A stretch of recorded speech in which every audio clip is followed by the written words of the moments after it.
Crash course parabola के लिए second lecture है मेरा।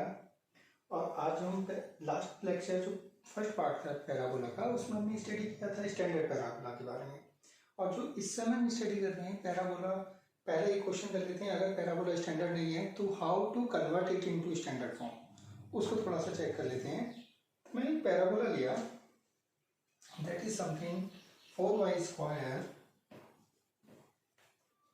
प्लस का 12x माइनस 20y प्लस 67 बराबर 0। मैंने बेसिक पैराबोला ले लिया। सभी को पता है कि स्टैंडर्ड पैराबोला नहीं है।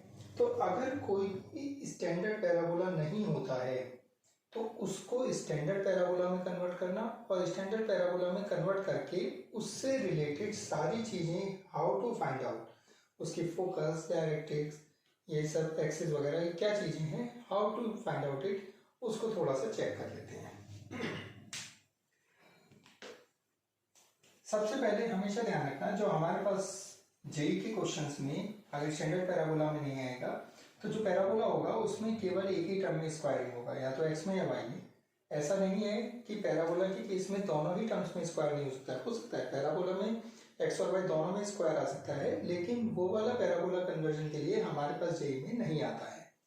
हमारे पास जो क्वेश्चन आता है उसमें केवल एक ही टर्म में स्क्वायरिंग होगी, या तो एक्स में स्क्वायर होगा या वाई में। जिस टर्म में स्क्वायर है उसको एक तरफ रख के बाकी को दूसरी तरफ ले जाते हैं।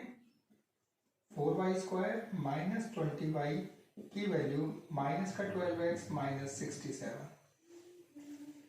4 कॉमन, हम इसको होल स्क्वायर में कन्वर्ट करेंगे। 4 कॉमन लिया, it is y² minus 5y is equal to minus का 12x माइनस 67।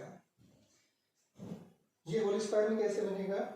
अगर ये y² का कोफिशिएंट 1 है तो इसके आधे का स्क्वायर बनता है, तो it is something 4 into y minus 5/2 का होल स्क्वायर। ये सब्ट्रैक्ट करना पड़ेगा 25/4, इसके स्क्वायर को सब्ट्रैक्ट करना पड़ेगा। Right side minus 12x minus 67 as it is as. Bracket open करता हूं मैं, it is 4 into y minus 5/2 whole square minus 25 की वैल्यू माइनस 12x माइनस 67, और ये 25 भी उधर चला जाएगा तो 4y माइनस 5/2 का होल स्क्वायर की वैल्यू माइनस का 12x, और 27 इधर गया तो ये हो जाएगा मेरे पास 27 32 42 आई थिंक, माइनस का 42। एक बार मुझे कैलकुलेशन चेक हमें करनी पड़ेगी। ये आ जाएगा मेरे पास 767 माइनस का 42। इसको भी कॉमन ले लो, जो भी टर्म है, चाहे ही कॉमन। मुझे लग रहा है कि 12 कॉमन नहीं है, बट टेक इट आउट, तो it is 4 times y minus 5/2 का whole square equal to minus 12 common लिया, इट इज x प्लस 42/12। इस 4 से भी डिवाइड कर देते हैं तो we get the parabola something like y minus 5/2 का होल स्क्वायर की value is equal to minus का 3 इंटू एक्स प्लस 21 इसको डिवाइड कर देते हैं 6 से कर देते हैं, इट इज 7/2। ये मेरे पास आ गया पैराबोला। जो पैराबोला है इसको फिर से एक बार चेक कर लेते हैं। जिस टर्म में स्क्वायर है उसको एक तरफ रखा, बाकी दोनों को दूसरी तरफ हम ले गए। इसको होल स्क्वायर में कन्वर्ट करते हैं, उसके लिए जो कोफिशिएंट है उसको बाहर कॉमन लिया और मैंने इसको होल स्क्वायर में कन्वर्ट किया। हमेशा ध्यान रखो x और y का कोफिशिएंट हमेशा +1 ही होना चाहिए, तभी हमारे पास ये स्टैंडर्ड में कन्वर्ट होगा। अब अगर मैं इस जगह पर लेट y माइनस 5/2 को कैपिटल Y मान लेता हूं और x प्लस 7/2 को कैपिटल X मान लेता हूं, तो we get the equation y² बराबर माइनस का 3 इंटू एक्स। ये मेरे पास स्टैंडर्ड पैराबोला की इक्वेशन आती है। It is standard parabola. Calculations मैं मान के चल रहा हूँ कि सही है। अगर कहीं गलती है तो मैं ये भी एज्यूम कर रहा हूँ कि हम सब कैलकुलेशंस तो सही कर ही सकते हैं। मैं केवल और केवल कंसेप्ट पे स्ट्रेस कर रहा हूँ। मैं कैलकुलेशंस को सॉल्व करने में बहुत ज़्यादा टाइम वेस्ट नहीं करूँगा। स्टैंडर्ड पैराबोला अगर हम ध्यान से देखते हैं तो ये वाला जो पैराबोला है, ये वाला पैराबोला कुछ इस टाइप का पैराबोला होगा। y² बराबर माइनस का 4ax, और इसमें भी 4a की वैल्यू जो है वो 3 है, या a की वैल्यू जो है वो 3/4 है। तो अगर हमारे पास कोई भी पैराबोला है, अगर स्टैंडर्ड फॉर्म में नहीं है तो आप उसको सीधा सीधा सा स्टैंडर्ड फॉर्म में कन्वर्ट करो, वर्टेक्स शिफ्ट कराओ, कैपिटल एक्स कैपिटल वाई मानो ये आ गया। जो इस टाइप का स्टैंडर्ड पैराबोला है उससे कंपेयर कराओ, we get the value of A. तो हमारे पास यहाँ तक ये चीजें आई थी, स्टैंडर्ड पैराबोला में कन्वर्ट हो गया, ए की वैल्यू आ गई और मुझे पता चल गया कि वाई एक्सिस पर इस तरफ एक्स एक्सिस पर ये रिवर्स पैराबोला सेकंड टाइप का पैराबोला फॉर्म हो रहा है। ये तो रही बात स्टैंडर्ड में कन्वर्जन। अब स्टैंडर्ड में कन्वर्जन के बाद हम इसमें पढ़ते हैं कि कोई भी पैराबोला है मेरे पास स्टैंडर्ड में, अब उससे रिलेटेड जो उसकी डिफरेंट चीजें हैं, इसका वर्टेक्स क्या है, फोकस क्या है, वो चीजें कैलकुलेट करते हैं। एक एक करके मैं कैलकुलेट करा देता हूँ। स्टैंडर्ड पैराबोला लिया मेरे पास, सबसे पहले इसके वर्टेक्स की बात करते हैं। एग्जाम में तो कोई सी एक ही चीज पूछेगा, मैं यहाँ पर सारी चीजें कैलकुलेट करना बता रहा हूँ, जो भी हमें चाहिए उससे के ऊपर बेस आंसर आ जाएगा। वर्टेक्स चाहिए, हमेशा go for standard parabola, not converted. Converted को नहीं देखना है, स्टैंडर्ड को देखना है। ध्यान से देखो, स्टैंडर्ड पैराबोला का वर्टेक्स जो है वो 0 0 है, तो इसका जो वर्टेक्स है स्टैंडर्ड का 0 0, यानी कि कैपिटल एक्स भी 0 और कैपिटल वाई भी 0। हमेशा इस वाले पैराबोला को चेक करना है। अब इसको शिफ्ट कराते हैं, कैपिटल एक्स की जगह पर x प्लस 7/2 की वैल्यू 0, y माइनस 5/2 की वैल्यू 0, तो x की वैल्यू आ जाती है माइनस का 7/2, y की वैल्यू 5/2, तो एक्चुअल वर्टेक्स जो आया दैट इज माइनस का 7/2 comma 5/2, it is the actual vertex. Next देखते हैं फोकस, और अच्छे से समझ में आ जाएगा। मानते हैं मुझे इसकी फोकस कैलकुलेट करनी है, parabola and we are assuming की फोकस, तो ऑलवेज चेक फॉर स्टैंडर्ड। इसकी जो फोकस होती है दैट इज 0 माइनस ए। अगर मैं इसकी फोकस कैलकुलेट कर रहा हूँ तो हमेशा स्टैंडर्ड को चेक करो, इट इज 0 माइनस ए, यानी कि कैपिटल एक्स की वैल्यू 0, कैपिटल वाई की वैल्यू माइनस ए के बराबर, जो इसकी फोकस है। कैपिटल एक्स नाउ शिफ्ट कराते हैं, इट इज एक्स प्लस 7/2 की वैल्यू 0, वाई माइनस 5/2 की वैल्यू माइनस का 3/4। तो इससे x की वैल्यू आ जाती है माइनस का 7/2 और यहाँ से y की वैल्यू आ जाती है 5/2 प्लस 3/4 माइनस 3/4, तो ये आ जाएगा 20 माइनस 6, इट इज 14/4, 7/2। तो एक्चुअली में आ गया minus 7/2 comma 7/2, it is the actual focus 7/2। तो it is the actual focus. हमारे पास कितने हैं, ये थोड़ा सा गलत हो गया है, 20 minus 6, it is 7/4। ये आ गई मेरे पास फोकस। आप हमेशा स्टैंडर्ड की फोकस को देखो, कैलकुलेशन सेकेंडरी थिंग है, वो सब सही कर सकते हैं। स्टैंडर्ड पैराबोला की फोकस 0 माइनस ए, कैपिटल एक्स भी 0, कैपिटल वाई माइनस ए के बराबर। नाउ शिफ्ट करा है एक्स और वाई की वैल्यू, वही मेरे पास फोकस। मान लेते हैं मुझे डायरेक्ट्रिक्स कैलकुलेट करना है इसकी। हमेशा स्टैंडर्ड को चेक करना है, नॉट सिर्फ अब कन्वर्टेड। इसकी डायरेक्ट्रिक्स यहाँ होगी, it is something x minus A बराबर 0। इसकी जो डायरेक्ट्रिक्स है x माइनस ए बराबर 0, नाउ शिफ्ट कराते हैं, x प्लस 7/2 माइनस 3/4 बराबर 0, और x की value 3/4 minus 7/2, whatever we get, it is our directrix. Axis चाहिए मुझे, हमेशा स्टैंडर्ड को ही चेक करना है। हमारे पैराबोला की एक्सिस है एक्स एक्सिस, बट की एक्स एक्सिस नहीं, इट इज y बराबर 0। हमें तो कोऑर्डिनेट के फॉर्म में लिखना है। y बराबर 0 का मतलब हो गया y माइनस 5/2 बराबर 0, ये आ गई एक्सिस। लेटेस्ट सेक्टम मान लेते हैं, उसने मुझसे लेटेस्ट सेक्टम पूछ लिया, तो हमारे पैराबोला का जो लेटेस्ट सेक्टम होगा दैट इज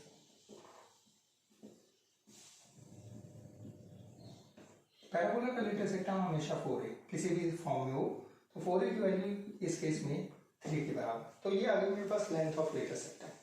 तो अगर पैराबोला स्टैंडर्ड फॉर्म में नहीं है, still we can convert that into standard form, और उससे रिलेटेड जो भी सब चीजें हैं वो हम कैलकुलेट कर सकते हैं।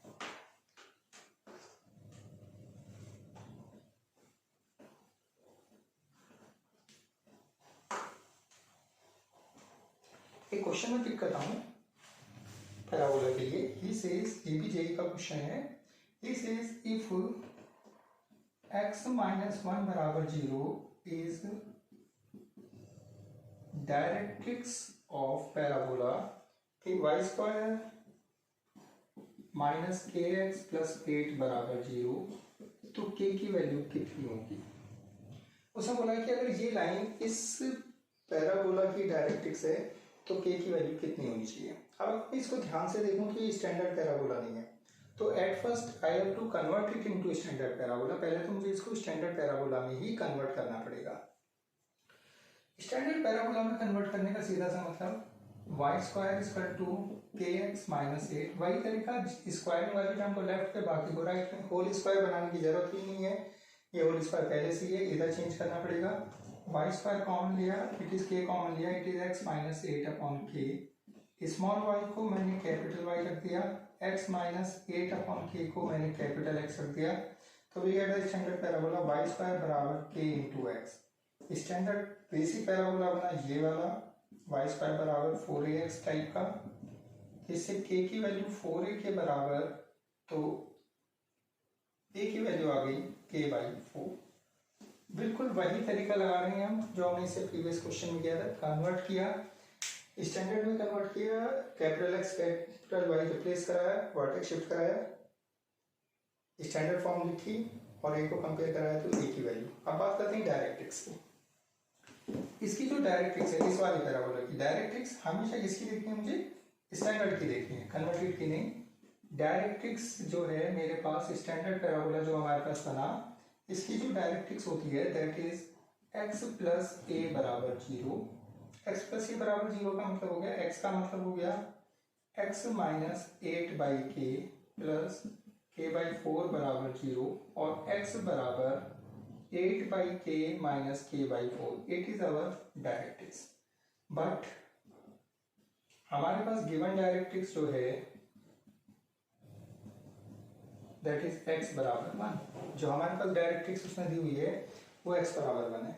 तो हमारे according 8 upon k minus k by 4 की वैल्यू जो है वो 1 के बराबर होनी चाहिए, और यहाँ से k फाइंड आउट किया जा सकता है जो भी वैल्यू आएगी। तो तरीका मैं फिर से वही कर रहा हूँ, हम अपने पैराबोला को स्टैंडर्ड फॉर्म में कन्वर्ट कर रहे हैं। स्टैंडर्ड फॉर्म में कन्वर्ट करके जो भी चीज़ें दी हैं उसने डायरेक्ट्रिक्स पूछी तो मैंने डायरेक्ट्रिक्स निकाल ली। उसने डायरेक्ट्रिक्स बोला था कि x बराबर 1 लाइन है, मैंने कंपेयर कराया तो उससे we can get the value of t। देखने में ये लग रहा है कि छोटा सा क्वेश्चन है, आसान से पैराबोला की क्वेश्चन, लेकिन आसान नहीं है। कन्वर्ट करने में वही करना पड़ेगा जो हमें जनरल तरीका अप्लाई होता है। स्टैंडर्ड में कन्वर्ट करना एक ही तरीका है, स्टैंडर्ड फॉर्म में इसी तरीके से मुझे कन्वर्जन देना पड़ेगा।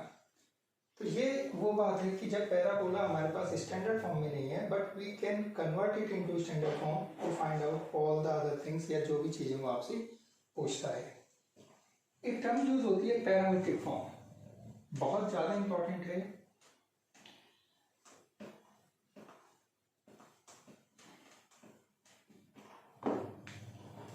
पैरामीट्रिक फॉर्म होती क्या चीज है, किसको हम बोलते हैं पैरामीट्रिक पॉइंट्स या पैरामीट्रिक फॉर्म। अगर मेरे पास कोई भी कर्व है वाई स्क्वायर बराबर 4ax और मुझे इस कर्व के ऊपर एक ऐसा कोई भी पॉइंट एज्यूम करने की जरूरत पड़ जाती है, तो generally we assume x1, y1। हम x1, y1 इसको एज्यूम कर लेते हैं। लेकिन अगर मुझे कोई भी क्वेश्चन सॉल्व करना है तो मुझे उस पॉइंट को निकालना पड़ेगा, x1, y1 की वैल्यू निकालनी पड़ेगी। There are 2 variables. Parametric point एक ऐसी टेक्निक है जिसके थ्रू हम किसी भी कर्व पर एक पॉइंट एज्यूम करते हैं इन ए सिंगल वेरिएबल। हम इसमें एक सिंगल वेरिएबल के ऊपर पॉइंट एज्यूम करते हैं, एक ऐसा पॉइंट जिसमें एक ही वेरिएबल है और इस कर्व की हर एक पॉइंट को सेटिस्फाई करता हो, तो उसको हम पैरामीट्रिक पॉइंट्स बोलते हैं। इस पैराबोलिक फॉर्म में पैरामीट्रिक पॉइंट जो हम एज्यूम करते हैं दैट इज 80 स्क्वायर 280। ये तो हमें पता ही होगा ना, किसी भी कर्व में हमें क्या नहीं पता होगा, हमें टी की वैल्यू नहीं पता होगी, तो T is only unknown, T एक ही अननोन है और ये पॉइंट इस पैराबोला के हर एक पॉइंट को सेटिस्फाई करता है, ये वाली इक्वेशन जो है। तो it is parametric equation. Circle में भी होती है, सर्कल में जो पैरामीट्रिक इक्वेशन होती है दैट इज x बराबर a cos थीटा, y बराबर a sin theta in case of standard circle. लेकिन हमने सर्कल में जनरली किसी भी क्वेश्चन में पैरामीट्रिक फॉर्म को यूज नहीं किया, क्योंकि सर्कल एक आसान कर्व है, उसमें बहुत सारी अदर भी फैसिलिटीज होती हैं, अदर भी प्रॉपर्टीज होती हैं सर्कल की, तो जिसके थ्रू हम आसानी से कैलकुलेट कर सकते हैं बाकी कोई भी चीजें। लेकिन पैराबोला, इलिप्स, हाइपरबोला चारों ही कर्व में अगर मुझे कोई भी टफ क्वेश्चन या कोई भी जनरल क्वेश्चन हम सॉल्व करेंगे तो we will go for parametric form. हम पैरामीट्रिक फॉर्म्स के थ्रू ही अपने क्वेश्चन को सॉल्व करेंगे। लेकिन दूसरी एक दिक्कत है कि 80 स्क्वायर कॉमा 280 जो होता है वो पैरामीट्रिक फॉर्म वाई स्क्वायर बराबर 4ax के लिए है। अगर वाई स्क्वायर बराबर -4ax भी होगा तो ये पैरामीट्रिक फॉर्म नहीं है। Parametric form curve change, parametric form change. लेकिन अगर हमारे पास हम यही की बात करते हैं तो मैक्सिमम केसेस में we get the curve y square बराबर 4ax, तो हमारे पास ये पॉइंट पैरामीट्रिक पॉइंट है। केवल और केवल वाई स्क्वायर बराबर 4ax ये पॉइंट, कर्व में कुछ भी चेंजेस, इसका वर्टेक्स शिफ्ट हुआ, स्टैंडर्ड फॉर्म चेंज हुई, तो ये पैरामीट्रिक फॉर्म नहीं है, उसी हिसाब से पैरामीट्रिक फॉर्म चेंज हो जाएंगे। इसी में अगर वर्टेक्स शिफ्टेड हो जाता है y माइनस बीटा का square equal to 4ax minus alpha, तो पैरामीट्रिक फॉर्म जो होते हैं that is alpha plus 80 square comma beta plus 280, it is parametric forms. But अगर मैं स्टैंडर्ड की बात करता हूँ तो रिमेंबर दिस, हमारा काम केवल और केवल इससे ही चल जाएगा, क्योंकि मैक्सिमम क्वेश्चंस 90% क्वेश्चंस यही दिया होगा, कर्व वाई स्क्वायर बराबर 4ax, स्टैंडर्ड फॉर्म ही होगी और हमारे पास और किसी चीज़ को सॉल्व करने की जरूरत नहीं पड़ेगी। तो हमारा काम केवल इसी पैरामीट्रिक फॉर्म से चल जाता है। अब पैराबोला में थोड़ी सी इंपॉर्टेंट चीज़ें पढ़ना शुरू करते हैं, दैट इज टेंजेंट लाइन, यानी कि कोई भी लाइन एंड ए कर्व। पहले तो मैं टेंजेंट लाइन स्टैंडर्ड फॉर्म बता देता हूँ। Tangent at a point x1, y1, एक कर्व मेरे पास वाई स्क्वायर बराबर 4ax और इस कर्व के ऊपर एक पॉइंट है मेरे पास x1, y1, ये इसकी टेंजेंट लाइन, हमें इसकी इक्वेशन चाहिए। इक्वेशन निकालने का तरीका सभी को पता है, सभी ने 12th में पढ़ा है कि अगर पॉइंट कर्व के ऊपर होता है तो dy बाई dx की वैल्यू स्लोप ऑफ टेंजेंट होती है। तो हम इस समय वो तो कैलकुलेट नहीं कर रहे हैं, यहाँ से dy बाई dx निकाल रहे हैं, फिर इक्वेशन निकाल रहे हैं। मैं डायरेक्टली बता देता हूँ कि अगर पॉइंट कर्व के ऊपर ये कर्व, तो टेंजेंट लाइन की इक्वेशन होती है y1 equal to 2ax plus x1 and remember this, इसको ध्यान रखना, हम कैलकुलेट नहीं करेंगे कि मैं इस पर पहले स्लोप निकालूंगा। अगर स्टैंडर्ड फॉर्म में ये पॉइंट है तो डायरेक्टली हम टेंजेंट लाइन की इक्वेशन फाइंड आउट करेंगे। लेकिन अगर पॉइंट टी हो, एट ए पॉइंट टी, बहुत इंपॉर्टेंट है, इसको ध्यान रखना, eight a point T, T का मतलब होता है 80 स्क्वायर 280, इस वाले पॉइंट पर इक्वेशन ऑफ टेंजेंट लाइन,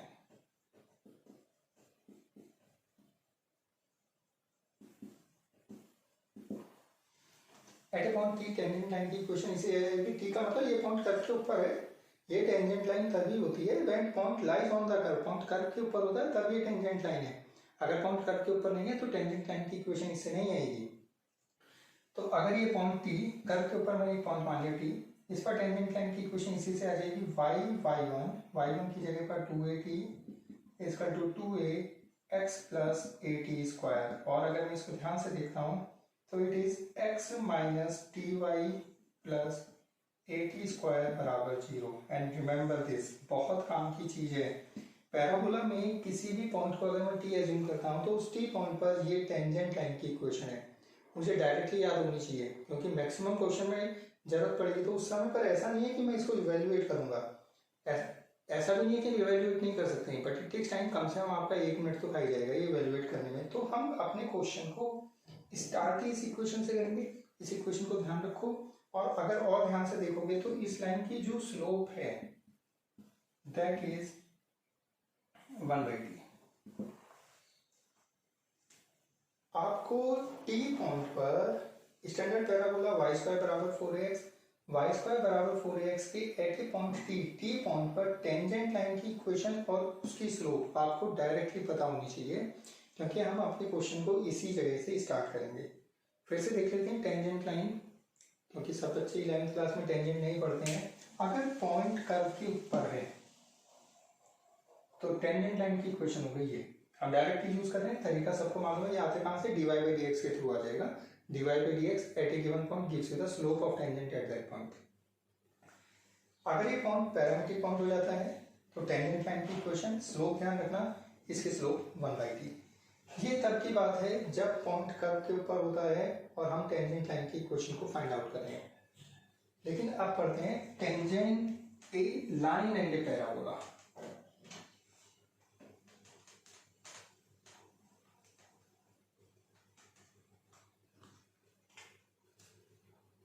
एक पैराबोला है मेरे पास, मैंने स्टैंडर्ड पैराबोला ले लिया वाई स्क्वायर बराबर 4ax और एक लाइन ले ली y equal to mx plus सी।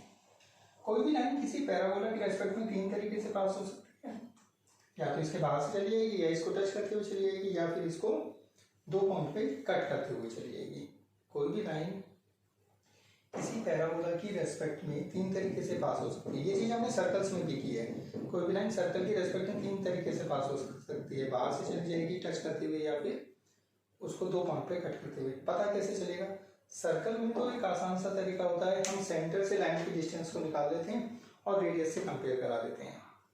अगर सेंटर से लाइन की डिस्टेंस बराबर रेडियस या जो भी हमारे के पास रहेगी, लेकिन पैराबोला के केस में ऐसी कोई चीज नहीं होती सेंटर रेडियस वगैरह जिससे हम इसको कंपेयर करा पाए। तो पैराबोला के केस में अगर कोई भी लाइन को मुझे पैराबोला के रेस्पेक्ट में उसकी रेस्पेक्टिव पोजीशन बतानी कि वो लाइन कहाँ से जा रही है, तो हमारे पास एक ही तरीका है, हम इस लाइन और इस कर्व का पॉइंट ऑफ इंटरसेक्शन निकालते हैं। पॉइंट ऑफ इंटरसेक्शन निकालने के लिए मैं क्या करूंगा, लाइन में से एक्स या वाई की वैल्यू को उठाकर हम अपने कर्व में पुट कर देते हैं। तो लाइन में से वाई की वैल्यू को मैंने उठाया, इसमें रख दिया, तो we are going for point of intersection. It is mx plus C का whole square equal to 4ax। हम लाइन और कर्व का पॉइंट ऑफ इंटरसेक्शन निकाल रहे हैं, और पॉइंट ऑफ इंटरसेक्शन निकालने का तरीका, मैं लाइन में से एक्स या वाई की वैल्यू को निकालकर कर्व में पुट कर देता हूँ। ओपन कर लेते हैं, M square X square plus C square plus twice M C into X बराबर 4ax। It is M square X square plus 2mc minus 4a into X plus C square बराबर 0। ध्यान से देखो, it is quadratic in X. ये x में quadratic है, x में quadratic है तो x की दो वैल्यूज मिलेंगी। क्या वो दोनों रियल वैल्यूज होंगी? जरूरी नहीं है। डिपेंड किसके ऊपर करेगा? Discriminant b square minus 4ac, इसके ऊपर डिपेंड करेगा।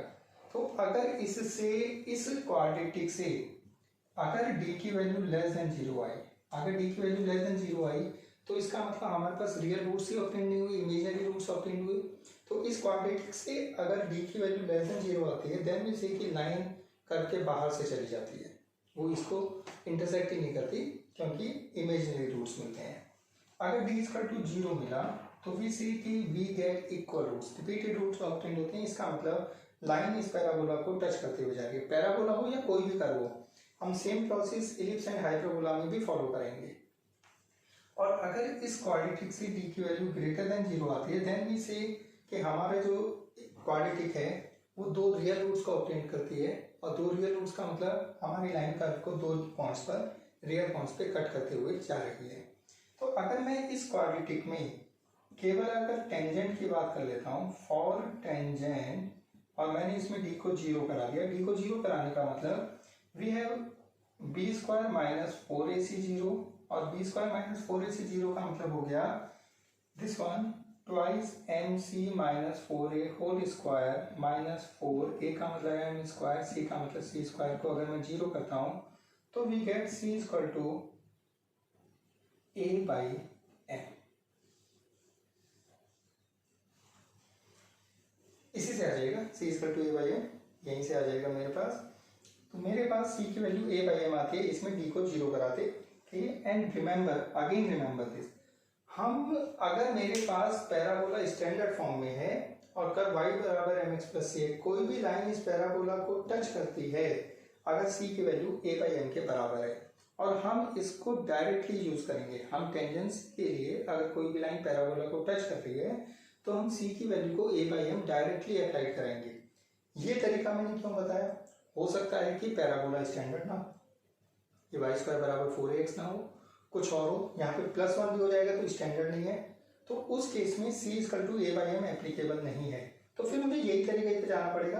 अगर इसमें कुछ भी चेंजेस हैं, अगर ये स्टैंडर्ड वाई स्क्वायर बराबर 4ax ना होकर कुछ भी चेंजेस हैं, देन व्हाट वी डू, हम पॉइंट ऑफ इंटरसेक्शन पे जाते हैं और उसमें d को 0 करा देते हैं। केवल और केवल वाई स्क्वायर बराबर 4ax, केवल इसमें टेंजेंसी की जो कंडीशन है वो सी की वैल्यू ए बाई एम के बराबर है। कर्व में कुछ भी चेंजेस, कोई से भी चेंजेस होते हैं तो ये वाई स्क्वायर टू सी बराबर ए बाई एम एप्लीकेबल नहीं होती है। तो कोई भी लाइन y बराबर एम एक्स प्लस सी इस पैराबोला वाई स्क्वायर बराबर 4ax को टच करेगी अगर सी की वैल्यू ए बाई एम होती है। और उस केस में भी ये जो पॉइंट ऑफ कांटेक्ट है, ये वाला जो पॉइंट है जिस पर ये इसको टच कर रही है, वो पॉइंट हम डायरेक्टली निकाल सकते हैं। यहाँ से x की वैल्यू निकालोगे तो पॉइंट आ जाएगा और directly remember it, it is a by m square two a by m, it is point of contact. तो हमें तो डायरेक्टली याद रखकर ही काम चल जाएगा। उस केस में मैं स्टैंडर्ड पैराबोला है, line standard point of contact ये होता है और condition of tangency c equal to a by m. Standard parabola के केस में मुझे इधर उधर ज़्यादा देखने की जरूरत नहीं पड़ती है। मेथड बताना इसलिए ज़रूरी था क्योंकि अगर ये स्टैंडर्ड पैराबोला नहीं होता तो फिर हम ये पॉइंट ऑफ इंटरसेक्शन ही निकालते, और पॉइंट ऑफ इंटरसेक्शन निकालते तो ये पॉइंट भी आ जाता और डी से ये भी पता चल जाता कि हमारे पास एक ही पॉइंट मिल रहा है, दो पॉइंट मिल रहे हैं या कोई रियल पॉइंट ऑब्टेन नहीं हो रहा है। तो it is basic respective position of A line and parabola की क्या हमारे पास कंडीशन होती है। पैराबोला सेकंड लेक्चर में हम इतना ही पढ़ते हैं। नेक्स्ट पार्ट में हम थोड़ा सा टेंजेंट के बारे में क्वेश्चंस की प्रैक्टिस करेंगे और पैराबोला की नॉर्मल के बारे में थोड़ा सा सीखेंगे।